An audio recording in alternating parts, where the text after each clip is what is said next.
What do you do if you're suddenly diagnosed with stage 4 colon cancer? You're scared, you get all these different opinions thrown at you, you're in a state of confusion. And one of the biggest questions that people ask their doctors when they have cancer is, what do I eat? And the answer is usually, it doesn't really matter. And that is so far from the truth. Cancer itself is very sick. It's living on the edge. And so what we want to do is we want a strategy that leverages everything you do to overcome that. You really need to know also the 4 main causes of colon cancer. And so if you don't have cancer and you're watching this video, let's talk about what's unique about cancer. Number 1, cancer is heterogeneous. What does that mean? That means that cancer is not one disease. There's many different types of cancer which relate to different genetic weaknesses, to using different fuels, to affecting the immune system. I already mentioned this right here. Cancer is very, very sick. It's living on the edge. But we want to know its weaknesses. And one really big weakness is this right here. They're metabolically inflexible. What do I mean by that? It means they have a very difficult time going from one fuel to a different fuel source. So going from glucose to ketones or fat, they have a difficult time doing that. Damaged mitochondria. Mitochondria are the energy factories of the cell. What happens with cancer is when the mitochondria becomes damaged, so the goal is not necessarily to starve the cancer, okay? And I'm going to tell you why. It's to stress the cancer.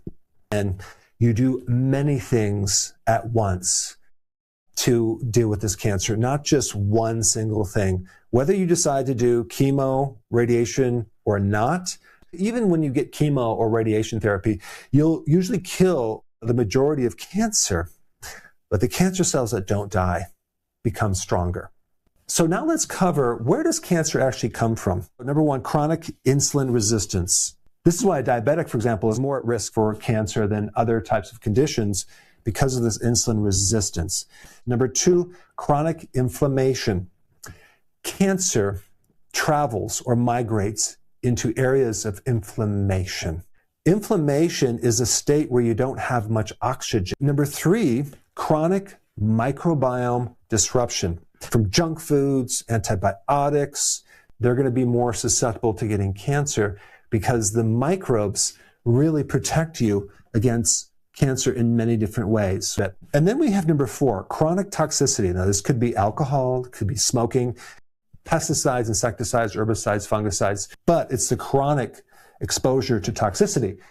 And this is where people get, oh, you need to consume more fiber to prevent cancer. Fiber can actually inflame your colon. Fiber can make you bloated. Do very well with the carnivore diet, which is like no fiber, no plants, no nuts, no beans, no grains, anything, okay? For your first meal, it might be vegetable soup with a good amount of salt in there.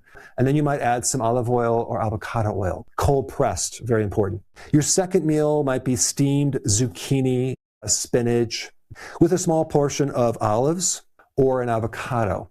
And that's pretty much what you can eat. And you'll have electrolytes and supplements, but it's not a lot of food. But it's only 3 to 5 days. But you're not going to do fish, meat, or eggs. You're not going to do cheese. And you're definitely not going to do grains or sugar. After 3 to 5 days, you're going to go into phase 2. And phase 2 is between 7 and 14 days. This is pretty much going to support your colon, and it's going to be moderate protein, moderate fat. One fat that you can have is the omega-3 fats from fish oil, like especially cod liver oil. You can do that. And then you're going to control your carbohydrates. All the foods that I'm going to recommend have various things that actually help reduce cancer. They have polyphenols, different things in them. So all these ingredients will help support the reduction of cancer in different ways. Now, phase 3 is for 3 to 5 days, okay? A little bit shorter, but now we're going to actually increase the protein. We'll keep the fat moderate. So we're just going to take these 3 things and keep rotating them and not give the cancer a chance to adapt. Some key nutrients: vitamin D3, zinc, omega-3 fatty acids, polyphenols, turmeric, cruciferous vegetables, herbs and spices are good. Green tea is going to be very important. Fermented vegetables like sauerkraut. And of course, I need to give you a disclaimer: check with your doctor before implementing any of this.